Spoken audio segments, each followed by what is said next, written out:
Benjamin Pacjamin.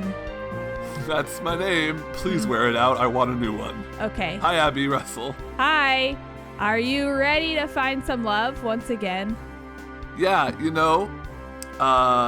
thank you for joining us, everyone. If you didn't watch last week's video, we're on a quest for love. We haven't found it yet, but I'm feeling lucky about today. We'll get there. You never find love the first try. You kind of have to live and learn a bit.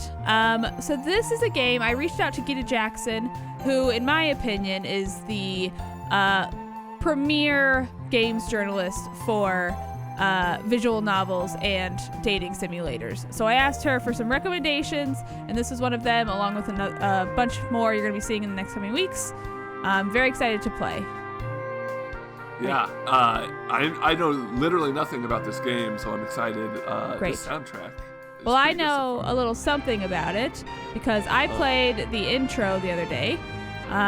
So I will explain it to you as we start. Here we go. Great.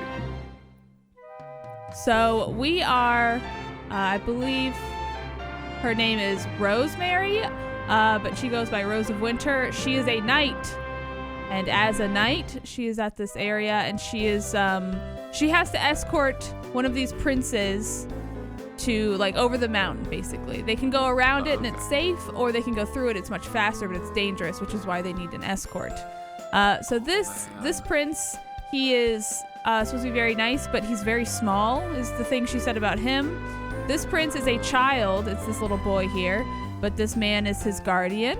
But he is mysterious and seems sort of like a bum, but she's like, why is he with him? Anyway, there's this guy, and he is literally a dragon, but he's taking a human form. So it's cold out, it's winter, so he has a hard time in the cold. And then there's this dude. You gotta keep him warm. Yeah, you gotta keep him warm, if you know what I'm saying. There's this dude who is the Beast Prince of Moonforest. Moonforest is apparently sort of a mysterious town, and it's sort of scary for her, but she assures that he will probably be nice. Who do you want to pick? This is really hard. I've just been kind of half listening and taking in these beautiful princes. I know, the pictures are quite good. Boy. Okay, I don't think I'm ready for kind of a parental Raising a child. role. Yeah, I agreed. So good luck to the little prince. Yeah. I feel like becoming a dragon might be a little too much baggage for me. I'm kind of unprepared for that uncertainty, is he going to be a dragon when I wake up in bed? Is he going to knock me out? Because dragons need more covers too, so that's going to be a whole issue. I'm leaning towards 1 or 4, and I want you to choose based on what you know. I think I want to go with this guy. He's mysterious, maybe a little dangerous. He's got a cool look. Yeah. This guy also is very small. It was said in kind of a weird way, which makes me be like, what? How small is he? How small is he? So let's go with Kuya, Beast Prince of Moonfest. Great. I feel good. I like his little fangs. Yes. Also, Winter did explain that she has not had a boyfriend yet. But anyway, how do you want to do the narration this time, Ben? You did so many last time. I'm going to let you first pick. I don't mind keeping up the same. Okay. Word. I've been working. Unless you'd like to take the range. No. I've been doing my vocal exercises. Okay. Let's think of a lady night voice. She's gonna be southern. I finished gathering my supplies and getting ready to go. By the time I arrive in the main hall of the tavern, Prince Kuya is already there. He's standing by the door, looking irritated and impatient, all cooped up and bristling to move. I've never met Prince Kuya, but I'm sure that must be him. How can I tell? Well, he's really, big. We did pick the right guy. I think this is good. Big versus small. Always go big. Wow, okay. I mean, he's a prince of Moonforest, so I knew he was going to be larger than average. I'm not that surprised, but I guess it's one thing to hear about it, it's another thing to see it. The Beast People I was just going to say, I feel more emotionally and spiritually attached to this prince now than I did before, knowing that he's a large fellow. Yes, absolutely. Oh, yeah, I'm sure. Yes. Wow. The beast people of Moonforest never leave their domain, and no one else is allowed inside. It's pretty rare to actually meet one, but everyone knows the stories. Huge, wild, terrifying, faces of men, bones of giants, hearts of wolves, all words that could describe Ben Pack. Wouldn't that... That's what the surgery is for, is to get some wolf heart in there. When that's all y'all hear about a kingdom, it sticks with you. I like the editorialization there on the y'all. Thank you. That was good. Prince Kuya lives up to that fearsome reputation. As I draw close to him, my heart flutters in my chest. I don't usually get nervous, but see, I'm pretty big myself. Even when I was a little girl, I was a lot taller and wider than most kids my age, and not to brag or anything, but I work out a lot. Oh my gosh, they're a pair made in heaven, a match made in heaven. Yeah. This guy, though, he actually makes me feel small. He turns his fierce gaze down on me, and my mind goes blank. I blurt out the first thing I think of. Aren't you gonna be cold? What? Your armor, it's not giving you a lot of coverage, and Mount Needle can get chilly. Well, more than chilly. It's freezing. So I'm just worried you might be, that is... Excuse me? His deep, booming voice shakes the floor. Everyone in the tavern falls dead silent and looks at us. I know right away that I've messed up. Disagree, girlfriend. I'm so sorry. I just blurted out whatever I was thinking. Oh my god. And I was looking at your chest. Your armor, and oh, never mind. Please, just let me start again. She's cute. Hello, Prince Kuya. It's an honor to meet you. My name is Rosemary, and... Rosemary, is this your first time meeting the son of Moonforest? Yes, sir. To be honest, I hardly know a thing about you or your people, or how to address you, or anything. I apologize if I've offended you, sincerely. She was not prepared for this. I know. She's a young knight. She's trying. That's sure. You know nothing. Truly nothing? Very well then. I shall educate you. Rosemary, you speak to a great hunter prince. These clothes were bestowed upon me as a proof of my great skill and an endless triumph. It makes me laugh to hear you question them. Ha ha ha! See? I'm laughing. I'd be offended if I thought you were clever enough to intend your words as insults, but you are clearly just ignorant of civilized ways. I knew you outsiders were weak and tiny, but I had no idea the extent of your inferiority. Wow. He's nagging her. For your information, we hunter princes brave much harsher conditions than this pitiful mountain. The cold is nothing to us. Wow, he's so strong. And warm. You outsiders need to be swatted like infants when faced with a little snow, but I assure you I'm made of stronger stuff. I wonder. He's gonna get real cold. Huh? I'm calling it now. He's gonna get real cold. Yeah, I bet he's just talking a big game, but then he's gonna get out there and be like, oh no! These clothes are sufficient, and I'll not hear another word about them. His words sting, and it's hard to ignore the people staring at us. But the first thing I said to him, the very first thing, was an insult to his clothing, which is so obviously special to him. I should have known better. As such, I really don't have the right to argue. I'll just have to grin and bear it for now. Yes, Prince Kuya. Another thing, you do not call me by my name. Oh boy. He got taller. Address me only as your mightiness, or don't speak to me at all. Oh boy. Yes, your mightiness. He looks away and is silent for what feels like a long time. Have I really offended him so deeply? I can't believe it. 5 minutes into this job and I'm already blowing it. Some night I am. Sorry for yelling. Ugh, good, he's softening. Huh? Never mind. Woo! Okay, good. We found his tender spot, which is just being pouty and sad.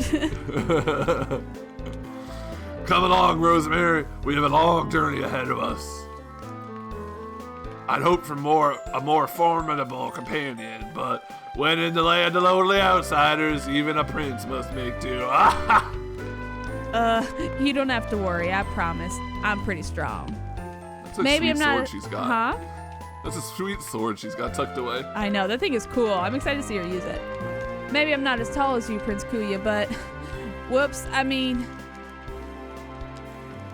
Do not make me repeat myself. I told you to address me as Your Magnificence. Ooh, okay. Oh yeah, what did he said mightiness. Yeah. I'm gonna just... Should we call him out on it? He seems to be in a really unstable place, so I think we just go along with it for now. Yep, you're right. Yes, I think that's right. Sorry. Well, you should be. Magnificence is the only appropriate term for a great hunter prince. Wow. Or should it be majesty? No. Magnificence sounds more powerful. Yes, I like that. I'm not trying to be cynical, seeing as I'm the one who started us off on the wrong foot, but it sounds like he's making this up as he goes along. Maybe those are just the ways of the Moon Forest. I kind of doubt it, but it's not like I know enough to judge. Whatever you say, Your Mighty Magnificence. The way he smiles when I call him that is almost cute, or at least I might think so if he weren't so annoying. So, Rosemary, you fancy yourself strong, do you? How amusing. I don't fancy myself anything, I just... You'll think differently once you see the strength of a true hunter prince in action. Now, let's be off. What's this guy's deal? It's not like I claim to be stronger than him or anything. I don't really care which of us is stronger. At least, not as much as he does. I'm stronger. Oh well, he's paying me to take him across the mountain. And Mother always said, any job that pays is a good one. You know, I'm gonna disagree with that one. This job, though, I have a bad feeling about it. I hope I'm not in over my head. You're talking about Giant Bomb, right? Yes, yes, completely. After an hour of walking, we've made good progress up the mountain. The sky is clouded over, though, and the snow is already falling fast. The weather might clear up as the day goes on, but more likely that things will only get worse from here. Also, I can't help but notice that Kuya is shivering in the cold. It's taking every ounce of my willpower not to comment. Do you think we should make camp early? I'm worried about the snow. It's just snow like this? That's nothing. That's the nothing. I am the great hunter prince, Kuya! Do you know, outsider, that I once destroyed an entire forest with nothing but my bare teeth and claws? Oh my gosh, your dentist must hate you. That way, our enemy soldiers had no trees in which to hide, such as the raw and brutal power that we hunters possess. I don't see what that has to do with anything, but there's no point in asking. He's just gonna keep on talking. That's why I'm going to Starlight City. I must represent Moon Forest in our yearly council with the outsider kings and queens. I have 5 older siblings, and usually my elder siblings represent our kingdom, but this year I was chosen. They may be older than I am, but I am only a great hunter prince. Me! I've actually heard stories about the great hunters of Moon Forest, although I don't remember any details. Hearing about them might be interesting, as much as I hate to admit it. Not just anyone can become a hunter, you know. We are specially chosen to join the great hunt. Only the bravest and strongest can handle it. My elder siblings weren't worthy, but I succeeded where they failed. The great hunts are sacred. Every year, in the season of dusk, we ride through the forest for 13 nights. Hunters don't sleep, eat, or even rest. We focus on our quarry. We return only when we have subdued the rarest and most elusive prey, like the silver stag or the winged wolf. Wow. Riding home with their pelts around our shoulders, we are treated like kings. Well, he's a prince, so I would it's hope so. kind of, it's like how I'm normally treated, but a little bit better. No, better than kings. Even better than a little bit better. With great feasts of golden apples and wine ever pouring. We hunters are not only the guardians of Moon Forest, we are also its glory and its pride. That sounds great, Your Magnificence. It's the highest honor, more wonderful and wild than your puny mind could imagine. Ha! I bet you wouldn't last an hour in the first evening of a great hunt. I'm surprised you were even made a knight, although you might be considered strong by pitiful outsider standards. Actually, I'm not really a knight. I mean, like, not officially. I should have guessed. Look at you with your fluffy little mane. No claws, no fangs. Pathetic. I like my haircut. Okay, first of all... that was a sneeze, wasn't it? I knew it. I knew you were going to catch a cold in that outfit. What? No, that was a battle cry. Great hunters don't sneeze. Sigh. Whatever you say, your magnificence. I grab my pack and pull out a small piece of bread wrapped in leaves. Here, eat this. Cold bread. What is this, some kind of trick? No, silly. It's a snack. If you eat more, your body will have more energy to keep itself warm. I know it's not much, but it might help. Though he still looks a bit suspicious, Kuya takes the bread from me and gives it a tiny nibble. I hate to admit it, but it's awfully cute. Wow, they're falling in love. Every good relationship. Yeah, every good relationship starts with a little nibble of bread. This is delicious! Oh, look at his eyes. Oh my god, they're huge. Good. Does it help? Do you feel warmer? Well, I wasn't actually cold, remember? Okay, your magnificence. But maybe a little. Glad to hear it. Why are you being so nice to me? Oh boy. I think this one, right? We can agree? Yeah. Yes. Why wouldn't I want to help you? It's kind of my job. And besides, that's what knights are supposed to do, right? To help people in need? I wouldn't be very heroic otherwise. Well, of course we great hunters are very heroic too, so... Thank you, Rosemary. This delicious tiny bread snack was worthy of a mighty warrior. Wow, that's not a compliment I've ever expected to hear, but you're very welcome.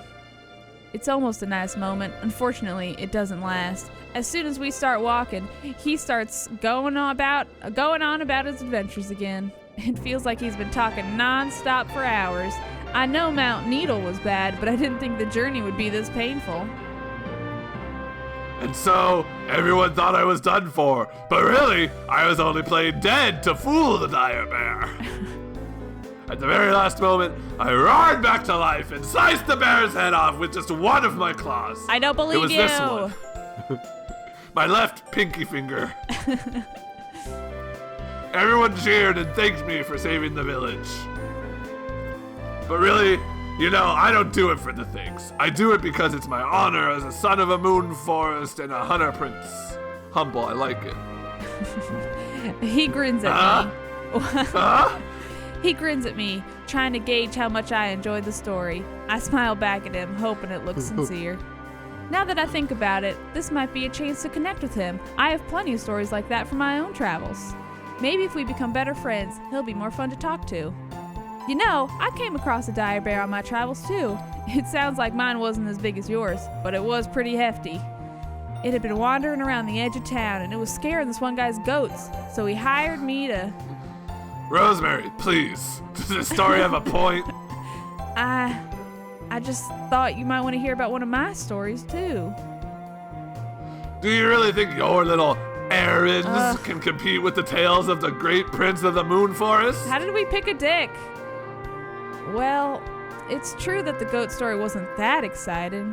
It's a you had to be there thing.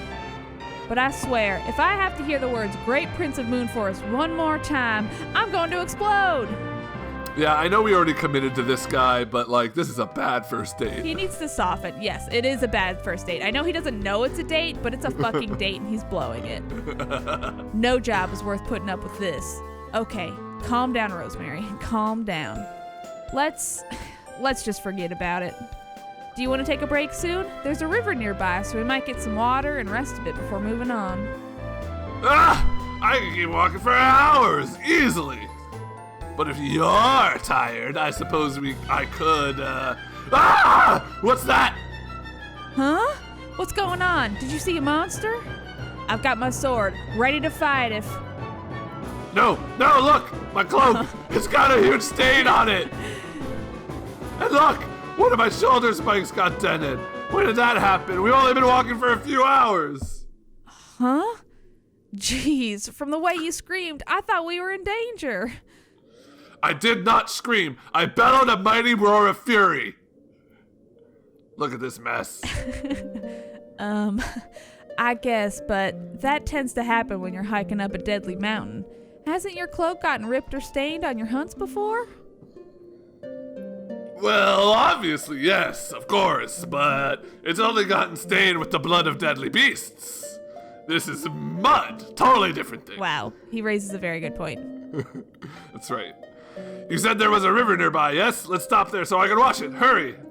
Whatever you say, your mightiness. Do you have any club soda?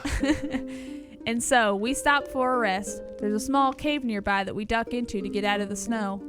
I get some food out of my pack, ready to offer it to Kuya, but he's too busy worrying about his dumb cloak. Wow, this seems very romantic and like we could... My cloak's not cave. dumb! What? My cloak's not dumb. Look at this. It's practically ruined and I paid so much for it too. I thought you earned it from heroically slaying monsters and stuff like that. Yes, exactly. I paid for it with my heroic slayings. You outsiders are so thick-headed. Do I have to explain everything to you? I think this is salvageable. I'm going to go out to the river to see if I can clean it off. Wow, I hope this means you get to see him shirtless. Yes, because right now, he's Too so much concealed. is covered, Ben. Stay right there and don't you touch anything, or look at my nipples. It's a cave. Why would I be touching stuff? Kuya doesn't listen to me. He just goes storming off. Well, let him throw his tantrum, I guess. It's strange to see such a big, tough warrior guy get so upset over a little stain on his cloak and a scratch on his armor. Then again... It's hard to find clothes for big guys, so I get it. I get why he's so worried. This is very true. You should let Rosemary know, so she's a little more empathetic to his struggles. That's right. Then again, I shouldn't be so quick to judge. I already upset him once by making light of what he's wearing. It's obviously really important to him. It's my own fault if I don't get it. I settle down, glad for a moment of silence and solitude. It's nice to catch my breath and not be yelled at for a little while. Oh, jeez, this guy sucks. Oh, no. He needs to soften. Yeah. But a little while turns into a long while, and I start to get worried. Kuya's been gone for 20 minutes now. How long does it take to wash a stain out of a cloak anyway? What if something happened to him? It was stupid of me to let him go out there alone. No matter how big he is, he's still a prince, and it's still my job to protect him. Maybe he got eaten by a bear. How would I explain to the Moon Forest royal family? Sorry I let your youngest son go out into a deadly mountain by himself for no reason at all. Well, there was a reason. He's washing his cloak. Okay, yeah, Rosemary. Please. Rosemary. I tell myself to calm down and that Kuya is probably fine as I hurry out of the cave and look for him. It doesn't take me long to reach the riverside. No sign of Kuya, though. Oh no, what if something really did happen to him? Your Magnificence, are you okay? Hello? I catch sight of Kuya's cloak and my armor lying neatly folded on a smooth rock beside the river's edge. So, if Kuya's clothes are here, where is he? Rosemary? Oh my god. I'm speechless. I knew Kuya was a big, muscular guy, but suddenly I'm seeing his actual body and I'm overwhelmed. He's beautiful. I never thought I'd use that word to describe Kuya, but no other word would do him justice. I literally cannot take my eyes off of him. I want to memorize every detail so I can keep coming back to this image in my mind. After a moment, though, the reality of the situation hits me all at once. What? Oh. What are you doing here? Why are you looking at me? What? It's not like I was trying to. You're the one who took your clothes off for no reason. Why would you do that? Isn't it obvious? I washed them and I realized that I was dirty too, so I took them off to bathe in the river. You wanted to bathe in a freezing river completely naked on a snow-covered mountain by yourself? What's wrong with you? You'll get frostbite and die. Don't you have any common sense at all? I told you, I'm a great hunter prince and I don't feel the cold. Oh, why do I bother trying to explain myself to a lowly peasant like you? Man, his hair goes all the way down. I know. I'll do what I please and... Ah! Kuya slips and my heart stops beating. He's about to fall into the freezing water. If I don't act soon, he'll be swept away by the river and there won't be anything I can do to help him. Time stands still. I move without thinking, closing the distance between us as fast as I can. I throw my hands around his waist and pull him sharply away from the riverbank. Good news is, I managed to drag him safely just in time. The bad news is, in doing so, I pressed him against me and get a face full of Kuya's naked chest. I stay like that for a moment, stunned. His body is so smooth and firm and surprisingly warm. I guess it's not really such bad news after all. Rosemary? Huh? What? You're, touching my chest. A lot. So I am. Goodness, what a situation. Let me just go ahead and stop doing that. I step away very carefully. I kind of wish I didn't have to. Wait, what am I thinking? This is Kuya, the biggest jerk in the world. But even jerks can have nice chests, right? Well, I've never been more embarrassed in my life. Yeah, me too. To be honest, I'm feeling a lot more than just embarrassed, but I'd rather die than let him know that. I avert my eyes and he goes to put his clothes back on. There, see? I cleaned the stain out of my cloak and hammered the dent out of the spikes. After all that, I have no idea what to say. Look, I know this is an awkward situation. I'd rather forget it completely. But, Rosemary, do you, What's that? I couldn't hear what you said. I said, do you think it looks okay? What? Your outfit? No, my junk. Oh, well, yes, I went through all that trouble to get it to look nice again. Well, what do you think? I take a step back and look at him. I want to answer honestly. It'd be really satisfying to tell him he looks like an idiot, but the truth is, I'm a sucker for cool-looking armor, and I love the spikes and flowing coat. I wonder if my armor would look good with a few spikes. Probably. I know, any armor would look cool with spikes. Yeah, any clothes would look better with spikes. Oh, hell yeah. But then maybe I'm giving him too much credit because my brain is clouded by hotness. That's a thing, right?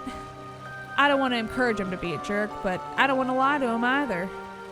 I don't know. I like you look pretty awesome. I think that's the truth. Although, do you think he'll like it if I'm like, hey, look at me? I feel like he's really sensitive right now. This is true. You gotta Yeah, we did just see him naked. We should reasure him that if we want him not to be a jerk, we have to lead by example. Yes, exactly. Really? I mean, of course I do. I always look magnificent, don't I? Oh my god, he's touched. All right, don't push it. I was gonna say, I think your spikes are pretty neat. Maybe I could put something like that on my armor too.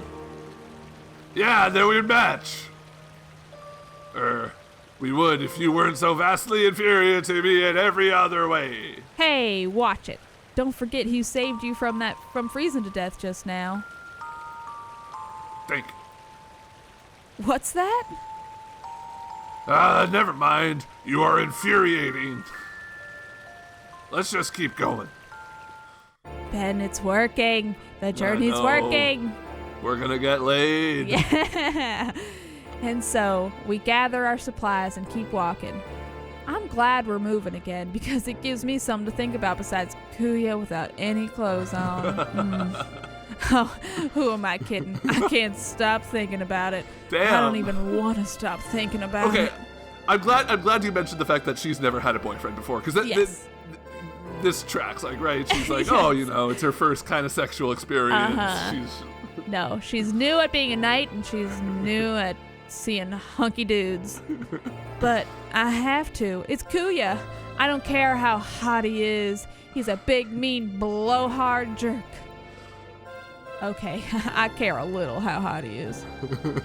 And if he's totally awful, why do I feel so conflicted about it? Why can't I just enjoy his hotness and move on? Why can't I just hit it and quit it? I guess it's because in a few small moments, he's shown me something different.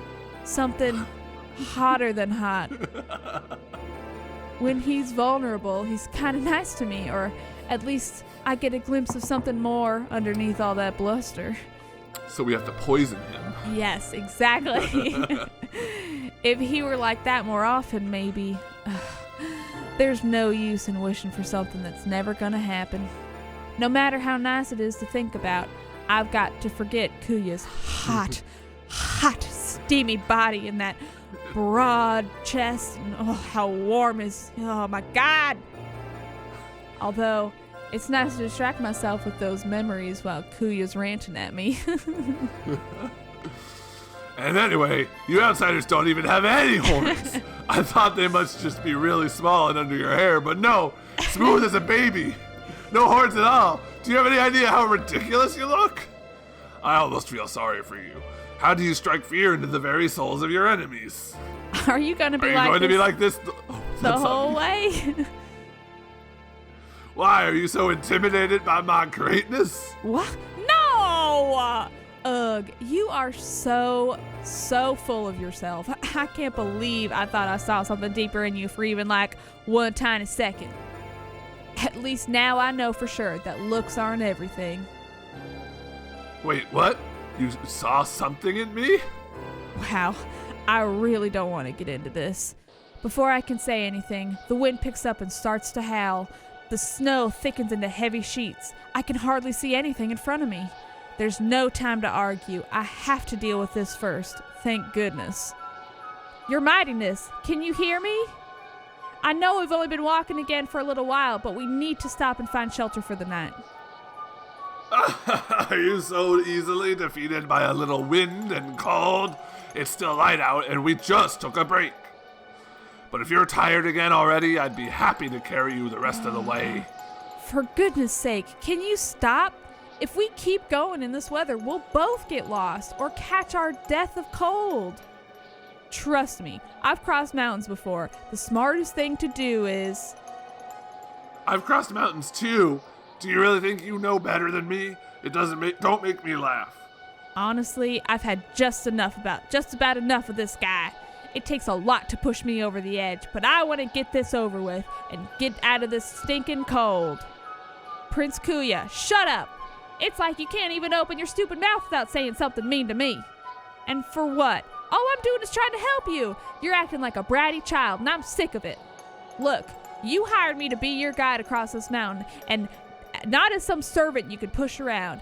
But you still won't take any of my advice or listen to a word I say. I could have been traveling with a child right now. Why did you even hire me as a guide at all if you think you're so superior?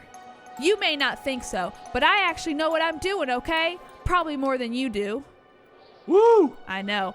But if you're not gonna listen to me, I should just leave you to die alone on this mountain. For real this time.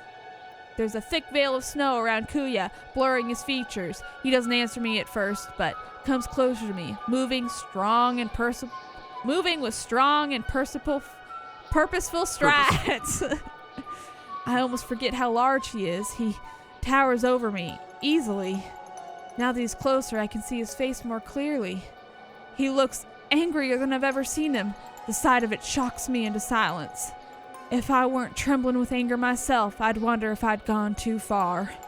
When he finally speaks, his voice has a hard edge to it, a vicious growl that seems to shake the earth, even through the layers of snow. How dare you? How dare you? You speak to me as if you would a child. I am not a child. You truly believe that I need you? You, a lowly outsider, weak and pathetic like an infant? What possible use could I have for you? If you knew what I was, you'd beg to serve me.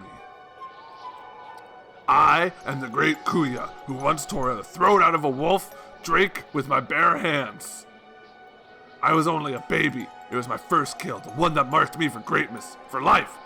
I laugh to think of what your first kill must have been, if you even had one. My first kill was a squirrel! It was probably the time a mouse got into the kitchen when Father was making breakfast, and I hit it with a frying pan. Okay, I was pretty close. You were close. But now it doesn't seem like a great time for that story. Kuya's shouting now. He's lost all sense of what's around him. His fangs and claws are bared in his fury. I face his rage head on without flinching. What was that, Ben? I was gonna say, Kuya's yelling now. I'm gonna be true to the story, but I'm gonna just issue an apology to my neighbors. It is 8:43 a.m. and I'm gonna start yelling. All right, great. They should be ready for it. This is your job. Seeing him like this, with his wild mane whipped in the wind, his muscles rippling, those sharp teeth so huge and frightening. I've been thinking of Kuya as a big blowhard, but it occurs to me for the first time that these stories of his might actually be true. He really does look like a barbarian prince, one who could rip the throat out of a wolf drake or level a forest with his bare claws. So? Are you so pitiful that you have nothing to say in response? Well, that's to be expected, isn't it? A pathetic outsider with nothing to do or say. Why did you even bring me along if you hate me so much? Hate you? But I don't... In the next instant, our argument comes to an end. We both realize there's a bigger problem in front of us. Oh no! It's a big pig! From Princess Mononoke. A great and terrifying beast emerges from the swirling snow. A tremendous boar, covered with dense black hair, as sharp and as thick as nails, with a set of cruel tusks as long as my arm. A mountain needle razorback. I remember reading about them in one of my old books. My blood turns cold at the sight of it. What was that? I said I like this song a lot. I know, me too. This game is really good music. Yeah, I agree. These beasts don't normally attack humans unprovoked, but loud sounds can trigger them into a rampage. This one must have heard Kuya and I when we were shouting at each other, our lovers' quarrel. This razorback saunters towards us, its tusks lowered in an attack position. I grab Kuya's arm and speak in a low whisper. Your Mightiness, I've read about these things, and they're very dangerous. Even if we both try to fight it, we might not make it out alive. If we back away slowly, we can escape and find shelter without provoking it to charge. I have a feeling he's not going to be into the whole backing away thing. Yeah, agreed. Rosemary, do not insult me. I am a hunter prince. I can handle this foul beast myself. Kuya's voice shakes violently, with fear or with cold. I cannot tell. All I know is we'd be idiots to fight this thing, and the longer we go without running, the less chance we have of escaping. I remember reading something about it having one very odd, surprising weakness, but it was just a footnote in a book. I can't for the life of me think of it now. Please, if you've never listened to me, listen to me now. This isn't about how strong you are. That thing has hide like steel, and its tusks could rip through you in less than a second. Even the strongest person in the world couldn't fight it. Let me handle this. I know I can do it, but please trust me. It's not crazy to think that Kuya might be a match for that thing, but I can't shake the feeling that he's in over his head. I don't know what to do, but it's too late anyway. The Razorback lurches forward to charge right at us. I'll have to make a decision now, or we'll both be dead. Let him fight alone or leap in front of him. I feel like we gotta leap in front, please. Yeah. Yeah. Right? I mean, okay. I'm conflicted because, he might get all pissy and be like, Yeah. but also he might die. So yeah, I'm gonna say let's leave it. This is our job. We're gonna protect him. Yeah, agreed. That's true. Okay. This is our job. This is our job. We're a career woman first. Yes. I don't care how strong Prince Kuya is. He hired me to protect him, and that's what I'm going to do. That's right. I leap in front of him and swing my sword out in a wild arc. That sword is so fucking rad, dude. Yeah. My sword scratches the Razorback's nose. It squeals angrily and veers off, but only for a moment. Wow. Very good. That was my squeal. What? You hit it? You actually hit it? Just a tiny scratch. I think it was more surprise than hurt. Don't celebrate yet. The Razorback changes course and comes thundering at us, angrier than ever. I don't think a simple scratch will stop it this time. I really wish I could remember that secret weak spot, but I can't, so I'll have to improvise. Hold on balls. tight. What? I'm not sure if I can do this, but I'll have to try. As quick as I can, I sheath my sword and take Kuya into my arms. He's heavy, but I can manage it. I hold on to him as tightly as I can and leap into the air, an instant before the Razorback hits us. Against all what's her odds, vertical? I know, she's like, she can fucking squat. Against all odds, I jump clear over the beast. I know I shouldn't care about this stuff right now, but a part of me wonders if it looks cool. It probably looks really fucking cool. I bet it does, but probably also really weird because she's smaller than him and he's like humongous. We land safely in the snow while the Razorback searches furiously for where we disappeared to. Rosemary, that was incredible. We're not out of the woods yet. It just spotted us. The Razorback comes charging again. I leap deftly aside, just barely out of reach of those tusks. The beast keeps coming, and I keep darting away. My body moves on instinct. I think of nothing but keeping Kuya safe. Just gotta keep that ripped body in pristine condition. The Razorback and I are caught in a strange little dance. It hasn't hit me yet, but I don't have an escape plan either. I know I can't keep this up for much longer. With every leap, I get a little more tired, and Kuya feels a little heavier in my arms. I have to end this quickly, or the Razorback will end it for me. When it charges again, this time I don't leap aside right away. I stand my ground until the Razorback is almost on top of me. Kuya's arms tighten around my shoulders. I can tell he's scared, but I know what I'm doing. I need to be as close as possible if I'm going to hit my target. Just before collision, I step aside only slightly so that the great boar comes charging past me. It's so close, I can feel the brush of its hair against my skin. Without wasting a breath, I jab my sword to its face, hoping against hope that I hit the right spot. I hear a great squeal of pain. I leap away, putting as much distance between us and the beast as possible. Wow, you sounded just like a pig. I just want you to know that. Thank you. I practice. What did you do? Did you hit it? There's blood on my sword, so yeah, I guess I did. What good will that do? A little scratch won't kill it? Dummy, I'm not trying to kill it. I hit it square in the eye. It's half blind. Wow. Sure enough, the Razorback squealing angrily, rubbing its bleeding eye in the snow. For the moment, it seems to have forgotten us. Oh, that makes sense. But to have hit such a small spot at a moving target, that's impossible. I can't believe you pulled it off. It just takes practice. The Razorback squeals again. What a horrible noise. It seems to have caught sight of us with its one good eye. It must be angrier than ever. Time to go. I rush off, holding tight to Kuya behind me. I can hear the thundering hoofbeats of the Razorback, but it's losing blood now and can't keep track of us so easily. I like how easily he just succumbs to being held. He's just like, all right. He's like a baby. Like, wow, that was cool what you just did. Cool. Eventually, the snow dies down, fading into nothing. We lost it. We're safe. I'm not sure how long I've been running, but when we break out into a small, silent clearing, I finally feel like we can stop. Carefully, I set Kuya down and double over, catching my breath. Rosemary, that was... His big ol' eyes are back. So cool. What? cool? Really? Thank you for saving me. I'm sorry I didn't do much. I'm a huge pansy. I told you. You couldn't have done much more than I did, and it's my job to watch your back.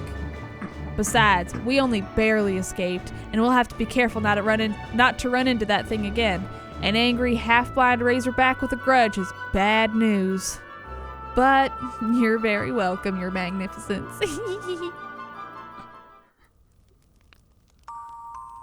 We decide to make camp in a cave nearby, since we're both pretty wiped out.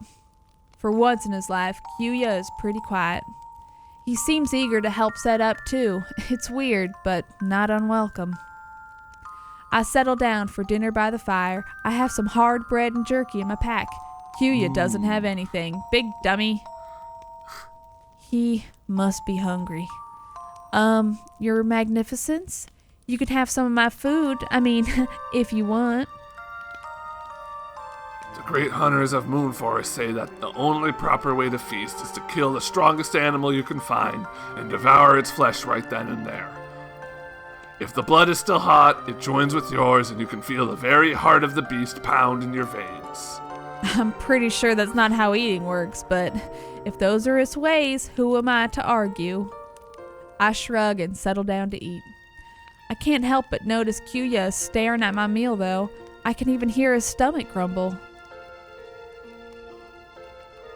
Although, I suppose you outsiders consider it to be rude to refuse to share meals. That's why you're looking at me like that, isn't it? Not looking at you. I'm looking at your big chest. Oh! If you insist, I suppose I could break tradition just this once. He grabs a piece of hard bread from my pack and devours it. He could have just said he wanted to share. Whatever you say, Your Mightiness. You know, Rosemary, I've been thinking. I don't think you should have to call me by those titles anymore. I mean, it's silly, isn't it? It's working! The bread is working! Oh, really? Why the sudden change of heart? The way to a man's heart is through his stomach. Wow, very good point, Ben. Very good point. It's not a change of heart, it's about time for me to open up to you. In Moonforest, when two hunters slay a beast together, they become brothers. That's the rule. It's not proper for one brother to consider himself superior to another. And since we slayed the beast together, you are my brother now. Sister. Or something that's not gross. Anyway, we're equals. I think your definition of slaying a beast might be pretty liberal. But, okay. That works for me. Shall I call you Prince Kyuya now? Just call me Big K. No, just Kyuya, I mean, if you don't mind. Okay, Kyuya. He finishes his bread in silence, hardly even looking at me. It's not like he's ignoring me, though, more like he's suddenly shy. But why would he be so timid all of a sudden? I just can't figure this guy out. Rosemary, do you remember when you were telling me about how you had to fight a dire bear once? I'd like to hear the rest of that story if you don't mind. Huh? Really? I mean, the second half is all just about the goats, but okay. I mean, I guess I could, but why would you want to know that? You were right. It's not a very interesting story. Like I said, a lot of goat talk. But I'd never even fought the dire bear. Please, tell me anyway. I need a bedtime story so I can go to sleep. Okay, let's see. There was this dire bear and 40 goats. But you know that already. Anyway, it was hanging around the edge of a small village and scaring one guy's herd of goats. Tell me more about the goats. But because it hadn't actually done anything, we thought it was a shame to kill it. So instead, the goat herd's wife made me this hat that made me look like I had goat horns. It was pretty silly. That's a rad hat. I want that hat. She would have horns like him. Oh my god, yeah! I wonder if she still has it. I went into the woods and started making these goat noises, bleating. And the dire wolf followed the sound into the woods. That's exactly right, Q. You like that? Do it again. Perfect. I managed to lead it far enough away that it never bothered the goats again. But the goat herd and his wife thought it was hilarious. They laughed and laughed at me, calling me stuff like Lady Bleats a lot. Bah! But they gave me plenty of cheese to take with me when I left, so I guess they are all right. Dude, goat's cheese is fucking good as hell. I love goat's cheese. Yeah. When I finish the story, I cringe a little. Definitely a you had to be there thing. But to my surprise...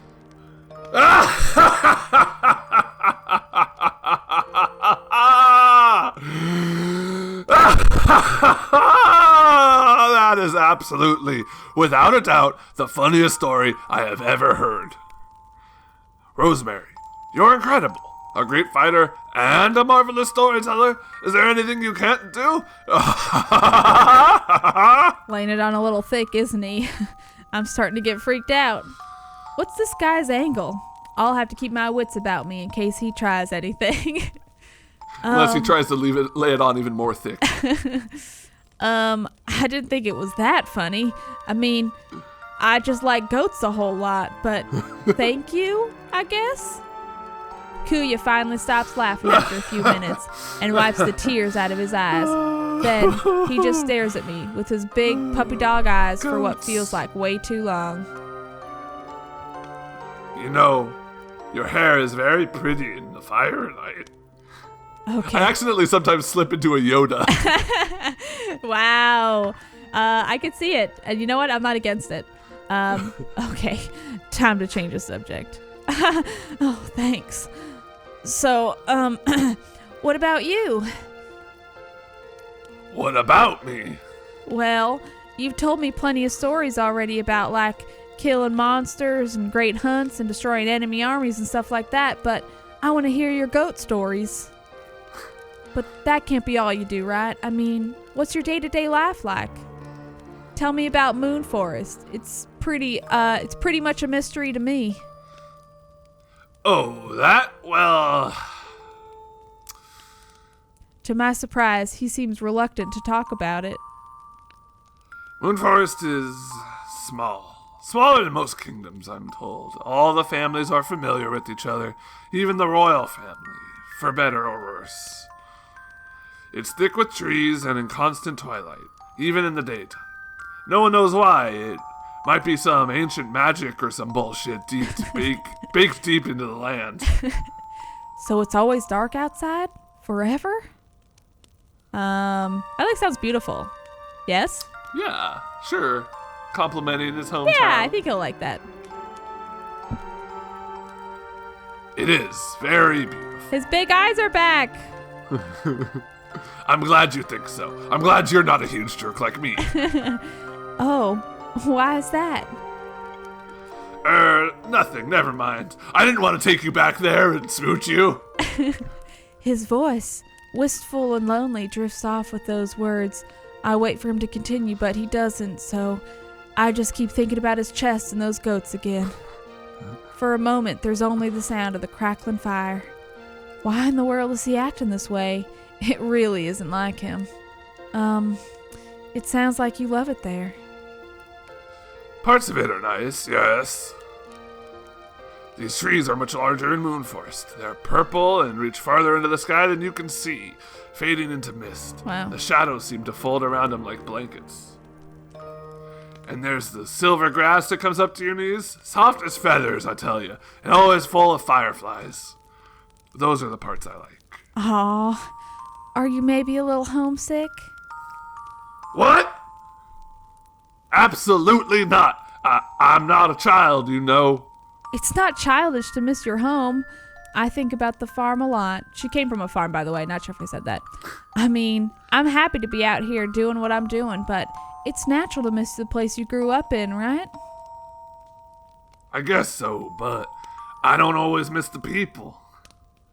My siblings, they're all older than me, and I'm an adult, but I'll always be a little brother to them. Well, that's hard to believe. Nothing about you is little. I mean, nothing. I think you're the scariest looking guy I've ever met. In a good way, of course. His nipples were pretty little, if I remember right. They kind of... You really mean that? Totally. You're a legendary hunter prince anyway.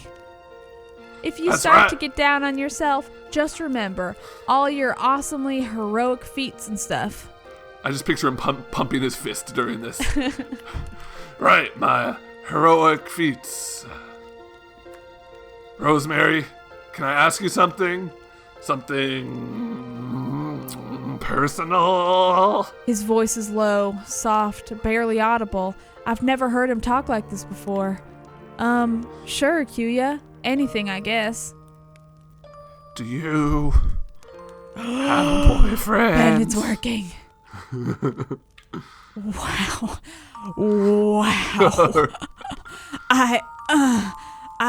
What? Where did that come from?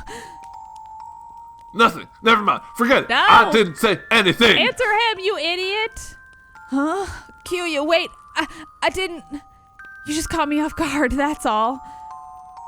No, shut up. That's enough. We're not talking about this at all. Kuya, are you crying a little? A great hunter prince of Moon Forest does not cry. How dare you even ask me that? What do you think you are? I'm pretty sure I saw tears in his eyes, though. You! No! You're just a lowly outsider. You know nothing at all. Calm down. I didn't mean to make you cry like a little baby. Enough! Go to sleep. That's an order. We've got a long day ahead of us tomorrow, and I won't leave you keeping me awake with any more nonsense. Good night. And with that, Kuya flops down dramatically and pulls his blanket up over his head. Within seconds, he's snoring way too loud for it to be real. To be honest, I have no idea what to think. He's obviously not going to say anything more tonight. I lie down, but I'm too surprised and bewildered to fall asleep right away. Also, like I said, he's loudly fake snoring. I stare at Kuya as he sleeps beside me, wondering exactly what's going on in his little head. If he just let me answer him, I'd have told him I don't have a boyfriend. I guess that means he doesn't have one either. Anyone either. In spite of myself, I can't help but think about how good he looked today. It'd be crazy to think about Kuya that way, right? Even if he wasn't so annoying, he'd still be from a totally different world. Then again, when I saw how hot he was, I wished he'd be nicer to me too. After we fought Razorback, he was nicer for a little while. Isn't that exactly what I'd been hoping for? I do eventually drift off to sleep. And when I awake the next morning, I feel strangely cheerful. Maybe now that we've both had some time to sleep on it, he's calmed down. I roll over to ask him if he was really serious about the boyfriend thing, but his blanket lies flat on the hard earth. Kuya is gone. Maybe he got up to get breakfast or tried to do something stupid like take an ice bath again, but right away it feels wrong to me. Were you going to say something? Oh, no. I'm dramatically grasping. Wow, yes, agreed. I stand up, suddenly wide awake, and grab my sword. Outside of camp, there are signs of a struggle, and my heart grows cold. Claw marks on trees, scuffled footprints in the snow. It looks like Kuya was dragged away. But Kuya is a huge and powerful hunter prince, right? I don't know. Maybe he's a werewolf. Oh. What could possibly be strong enough to have done this to him? I know it doesn't make much sense, but my first thought is of the Razorback. But that can't be. Yeah, there's definitely one more big secret about this Kuya guy. I know, yes. We'll see. How could a giant, half-blind boar have found us and dragged Kuya away, all without waking me up? What else could it have been, though? Is there some monster on this mountain that we don't even know about? Maybe he's trying to hunt, like, breakfast for them or something. Yeah. Something powerful and crafty that neither of us could have seen coming? It doesn't matter now. No matter what horrible creature did this, it's my job still. My job is the same. I've got to save Kuya. It's all right. She's shook by nerves. Yes. I head out, not bothering to pack up our camp. Luckily, the monster and Kuya have left a pretty clear trail, and the fresh morning light, it isn't hard to keep track. I follow the gashes in the trees and the signs of struggle. I do my best to stay positive, despite the sinking feeling in my stomach. It's good that there's a trail at all, right? And no blood so far? I keep walking for about an hour without finding anything. I'm getting really worried until suddenly, far ahead, I see a familiar figure shrouded in morning mist. Broad shoulders. A figure that's burned into my mind. If maybe he took his cloak off, I could recognize it a little better. I don't know. Broad shoulders, horns, flowing hair, an ass that just won't quit. It's Kuya. It has to be. My heart leaps. I run as fast as I can towards the figure. I'd give anything to hear Kuya's voice again, even if he was just calling me inferior. Aww, that's not a healthy relationship. I know. But as I draw closer, I realize it's not Kuya. Now I'm more confused than ever. This person is still a moon forester, that's for sure, but who is this? What's going on? Oh, hello there. You must be Rosemary, yes? You're not Kuya. No, and thank the goddess for that. You are Kuya's babysitter, are you not? I am Princess Caro. I'm terribly sorry for my little brother's appalling behavior. Little brother? That's right. Kuya has 5 older siblings, doesn't he? I'm sorry, Princess Caro. I'm not a babysitter. I'm a knight, sort of. I was here to help guide Kuya to Starlight City, but he's gone missing. Oh, I know all about what little Kuya's been up to. Shameful, isn't it? At least you're calling him by his actual name. He didn't make you refer to him as his awesome lordship of holy greatness or anything ridiculous like that, did he? I think we should protect him. Yeah, protect Kuya at all costs. No, of course not. Yes, it's my job to protect him. Emotionally and physically. Yes, exactly. Oh, that's a relief. He is the youngest, but really my patient only extends so far. He's an adult. It's really about time he stopped doing these childish... I'm so flustered. It's about time he stopped these childish games. Games? What exactly do you mean? Oh, you know, play acting, posturing. I'm sure you've had quite enough of it, having just spent one day with him. And, you know, it gets all the worse when he's trying to impress a pretty lady. Ooh. As if any decent woman would be halfway fooled, much less seduced by that childish twaddle. It's like a peacock strutting around, sticking his tail feathers in the face of a hen. Ridiculous for civilized folk. I don't really understand what's going on, but I feel really embarrassed anyway. Yeah. Who could possibly fall for that? Where is Kuya? Is he okay? Oh, he's fine. As soon as I found out he had left for Mount Needle, I went off to bring him back. He's really not suited for a place like this. Did you say he wanted to take him to Starlight City for the council? Well, that makes sense. He's always been jealous that I got to serve as Moonforce representative and not him. But there's a reason he's never chosen for that task. He just isn't ready for the responsibility, and really this little escape proves that. Did he honestly believe the council would accept him as an ambassador of Moonforest simply because he was the first one to get there? What a ridiculous notion. Really, he might have died if you weren't here to protect him. I must thank you for keeping our dear little Kuya safe. Wait, so is Kuya really a great hunter, or? Great hunter? Oh, that's amazing. You poor thing. He told you nothing of the truth, did he? Let me bring you up to speed. Where to even start? It must be obvious that our dear Kuya has some real delusions of grandeur. The Great Hunt and its sacred hunters, all that is part of a legend, passed down among Moonforesters for generations.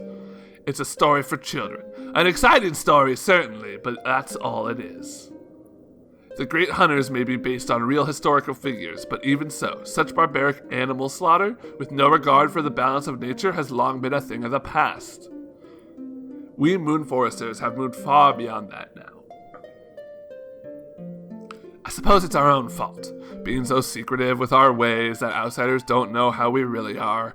I don't at all blame you for believing Kuya's tall tales of mystical ruffians.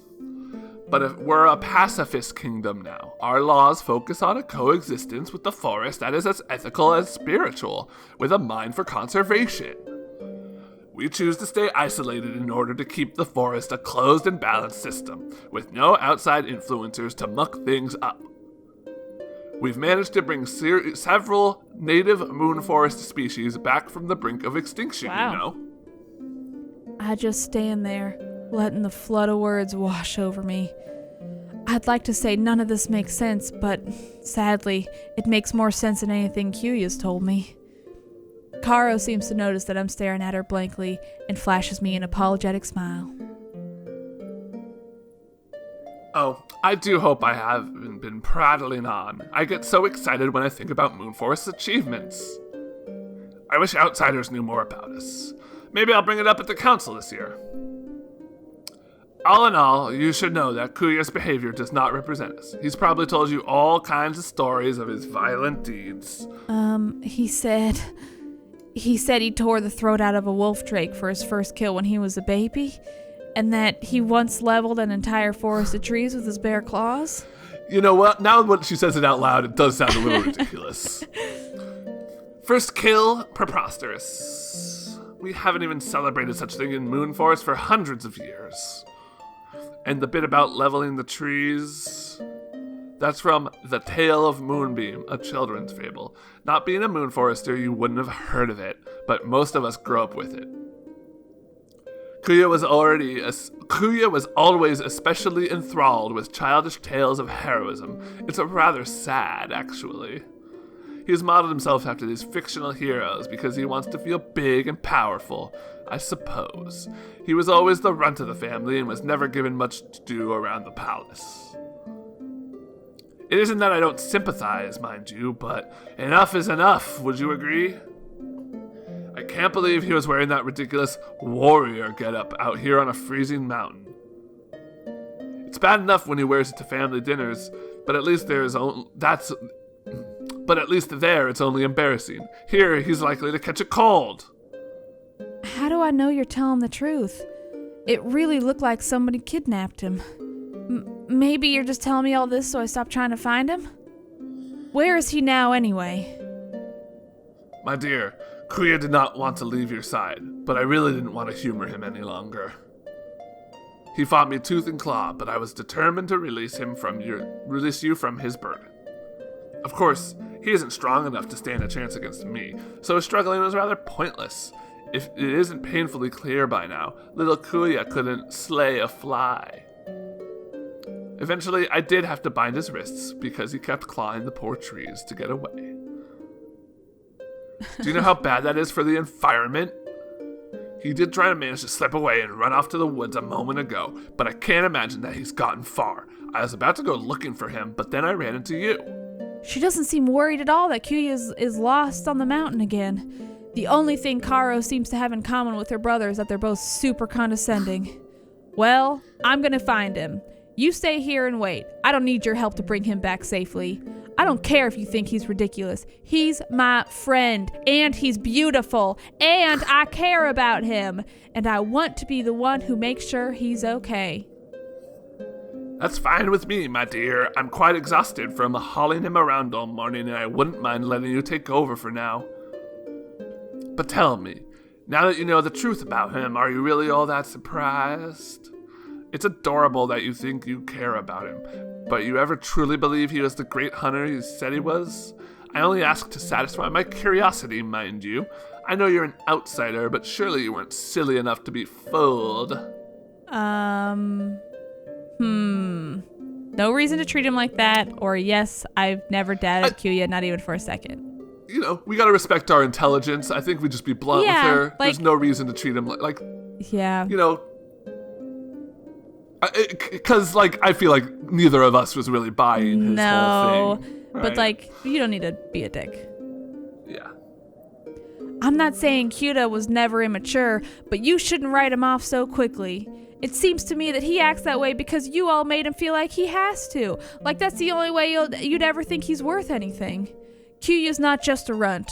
He's brave and imaginative and sweet and in his own strange way. If you just gave him a little attention, you'd see that. Hey now, that's uncalled for. You know nothing of what it's like in our family home. For all you know, we lavish attention and love on Kyuya and he still acts like a brat. Maybe that's true, but you can't deny that Kyuya acts that way because he just wants someone to believe in him, for once. I don't care if Kyuya is a great hunter or not, I believe him anyway. It's only when I say this out loud that I realize I really do believe in Kyuya, in spite of all that. I turn away and stride into the forest without giving Karo a chance to respond. It's up to me to find Kyuya and bring him back safe. Damn, we're gonna find him with his wrists bound? Ooh. I hope, yep, okay. It doesn't take long to find him. It's not snowing, so his footsteps are left uncovered. There, leaning against his boulder, with his wrist bound and his head bowed, is Kyuya. I approach him carefully and place a hand gently on his shoulder. I expected him to be angry, to give me some lecture about how it's improper for a lowly outsider to lay a hand on a hunter prince. Instead, he looks up at me with tears in his eyes. He doesn't bother to try to hide them now. I guess you talked to my sister, huh? She told you everything? Yeah, she did. Is it all true? It is. All of it. I'm so sorry I lied to you. I just wanted you to think I was somebody. I want everyone to think that, even though I'm not. I'm just the runt of the family, the one no one wanted. I read those old stories about Moon Forest in the olden days, and I thought there would be nothing better than being a great hunter like that. But if I went on a hunt, I'd probably get killed on the first night. Good thing it's not real then, huh? Yeah.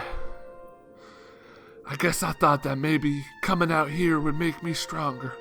I might even slay a beast and win the respect of my people, just like the hunters of the old days.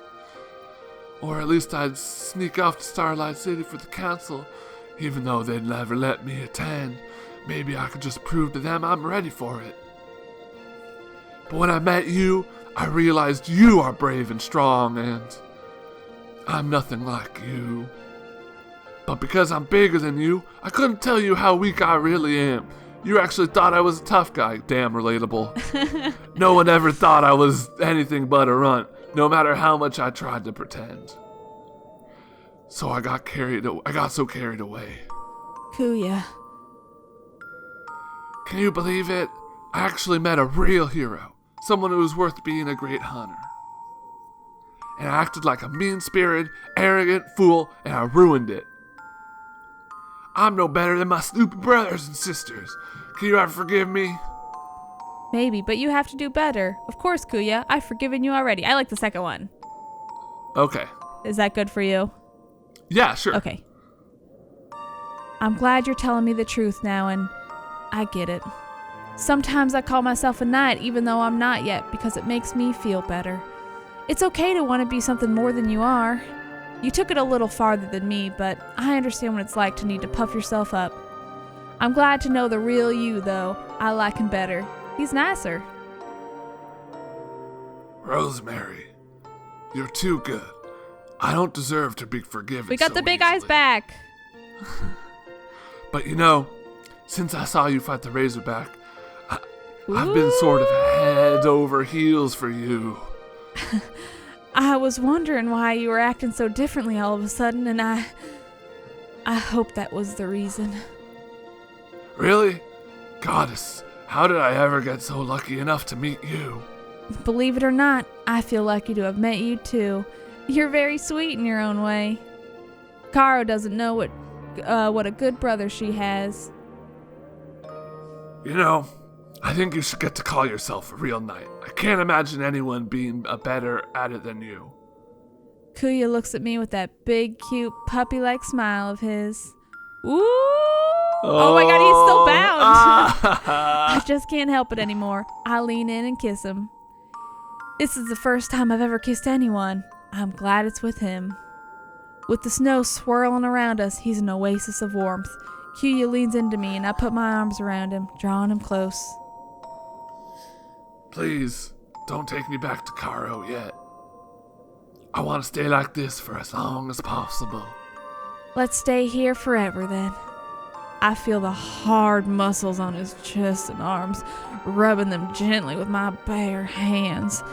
It's embarrassing to admit, but I'm so glad I finally get to do this. Oh my goodness. Moon foresters must all be huge if this guy is as beefy as this and could still be considered weak. I don't care about that though. Kuya is perfect for me. I feel the scrape of his sharp teeth on my lips. He's being really gentle. There's something intoxicating about being so close to those huge fangs, knowing they would never hurt me. The great hunter, so strong and fierce. Well, close enough. I'm just trying to think of the logistics of making out with somebody with visible like over-the-mouth fangs like that. Yeah, I wonder, I guess... It requires some practice. Yeah, yes, agreed. I reach up to touch his hair, and my hand brushes against one of his horns. He moans softly. Guess that must be a sensitive spot. Ooh. Kuya, it feels silly to say this out loud, but do you remember when I accidentally touched your chest? I'm sure he does, right? Like, how could he not? It was yesterday. Of course I do. It's hard for me to forget. Wink, wink. Me too. Well, I was thinking, since I got to touch yours, it's only fair that you get to touch mine. Wow, we get to like go into it, eh? I mean, if you really want to. I'd love to, but I can't. He's bound. Yeah. Oh. Is it a Moon Forester rule or something? No, it's because my wrists are tied up. Oh, gosh. I'm so sorry. I almost completely forgot. It's okay. I kind of like it. Oh, goodness. Should I leave him tied then? Unfortunately, our time together gets cut short by an unwelcome appearance, stomping through the trees to find us. Oh, no. Oh, no. That's my line. Wait, is it Caro? Worse. The Razorback with its bloody eye and deadly tusks has found us again. I take out my dagger and slice open Kuya's bindings. It would have been fun to leave him on, but that time has passed. I slide my great sword out of its sheath. There aren't a lot of visible escape routes, but maybe I can hold this thing off long enough for Kuya to get to safety. I have to try. I know how much he's relying on me. Rosemary, what are we gonna do?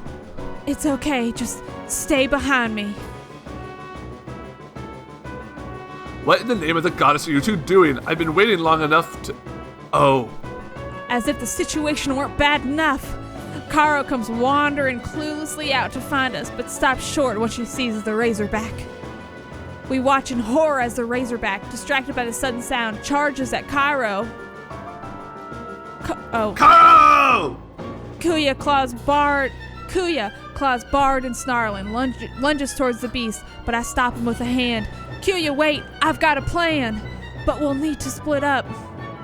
The Razorback draws closer. Its good eye glares at us with hate and fury. What's your plan? You can't fight that thing alone. I glance at Caro's still body. We'll need to grab her if we're going to escape.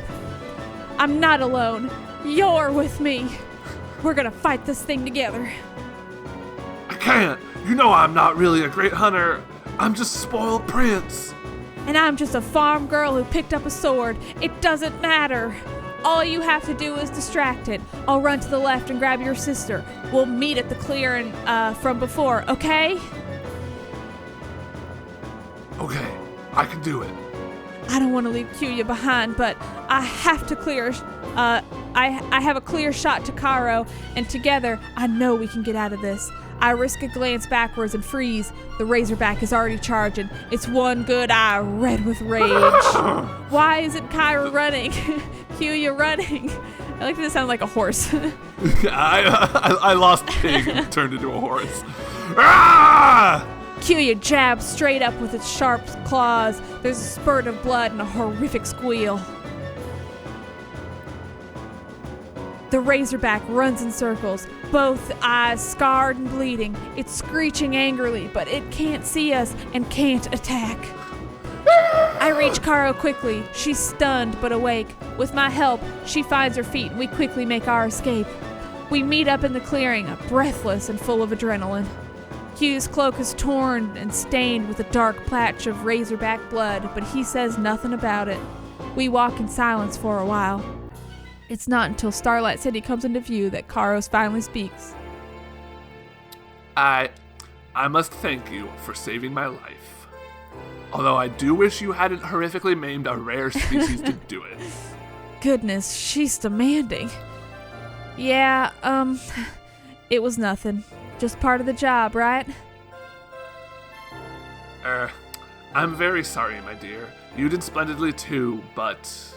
Ooh. I was talking to Kuya. Huh? Me? But it was Rosemary's plan. If that's so, I do thank her for that, but I know what I saw, and I saw you attack the beast yourself. I never thought you were capable of such a thing. I know I was wrong. You are stronger than you look, dear brother. Thank you. He already looks pretty strong to me, but I hold my tongue. After a moment, Karo turns to me and smiles. You have been a wonderful influence, dear Rosemary. Your service is done. I'll take Kuya with me to the council. He's earned the right to attend. Wow, really? Karo, that means so much to me. Rosemary, you are free to take your leave. Kuya's face falls, and so does mine. That's not what we wanted to hear. Oh, but I'd hope to spend more time with Kuya. You don't need to make yourself scarce right away. We won't be going home to Moon Forest until tomorrow night. Karo, could Rosemary come with us just for a little while? I want to show her Moon Forest. That's okay, right? It's more than okay. It is most certainly not, Kuya. You know better than that. Moon Forest is completely closed to outsiders except in emergencies. Your infatuation does not count as an emergency. My heart sinks. I should have seen this coming, but I was feeling so good in the moment. Kuya isn't ready to give up. Karo, I'm just as much Moon Forest royalty as you. What good is that if we can't make our own rules sometimes?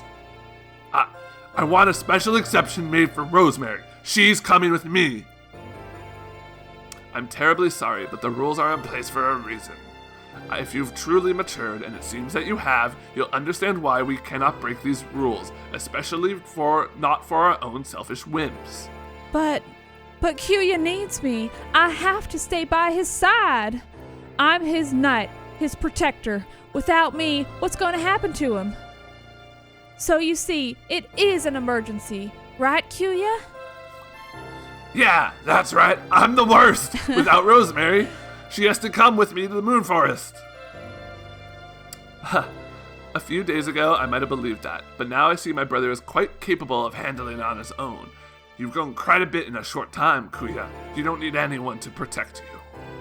I think that should be obvious to both of you. Kuya and I look at each other sadly. We both know that what Karo was saying is true. Kuya doesn't really need me, no matter how much we wish he did. He's stronger now, and I'm proud of him. Proud in a way that makes my heart ache. Saying goodbye will be more painful if we drag it out. As soon as Karo and Kuya head for the council, I'll leave the city.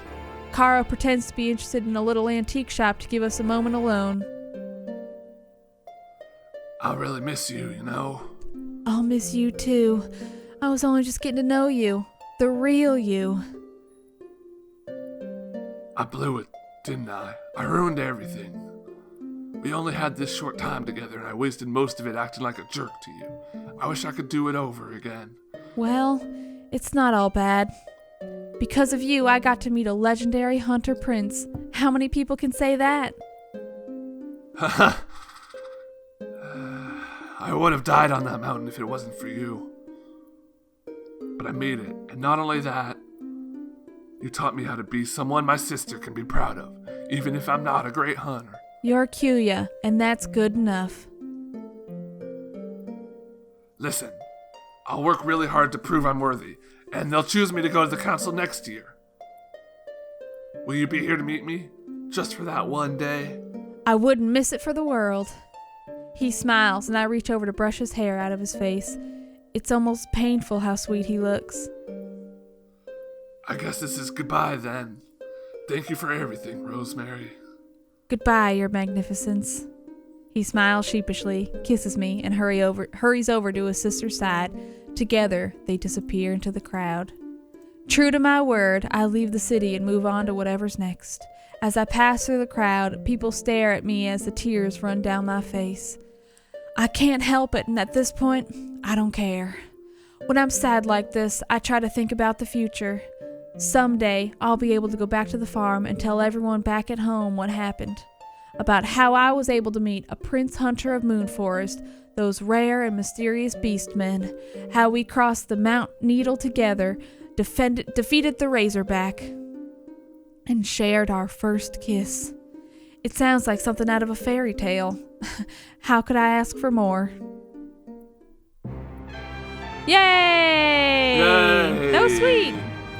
Yeah, I'm sad. I know. But happy. I appreciate, that they don't, not every outcome will be, the happiest ending. I like that this is still Toby Fox did the music. Huh? He's the Undertale. Toby Fox did the music. He's the Undertale guy. Oh, cool. That makes sense. But yeah, that was good. I really enjoyed that. Yeah, that was a really sweet story. Yeah. I'll probably play through the other ones too. Yeah. It wasn't the most surprising reveal, but I feel having the sister come in and then also be I feel like the sister was a good character. Yeah, totally. She wasn't one-dimensional, a plot device to come in and be he's actually sucks. Yeah, that was fun. Yeah, agreed. Alrighty. And we got our first actual romance in the series. I know, and it got steamy. It did. He was tied up. I know, he was tied up. He almost stayed tied up if that stupid boar didn't get in the way. God, the fucking boar. Oh, man. Doesn't deserve to see. Anyway, we are on a journey towards love, and let me tell you, that journey is going great. We will see you again next week. Thank you again, Ben. Thank you, Abby. You're welcome. This has been the Dating Games, and I hope you find love too. Goodbye. Bye.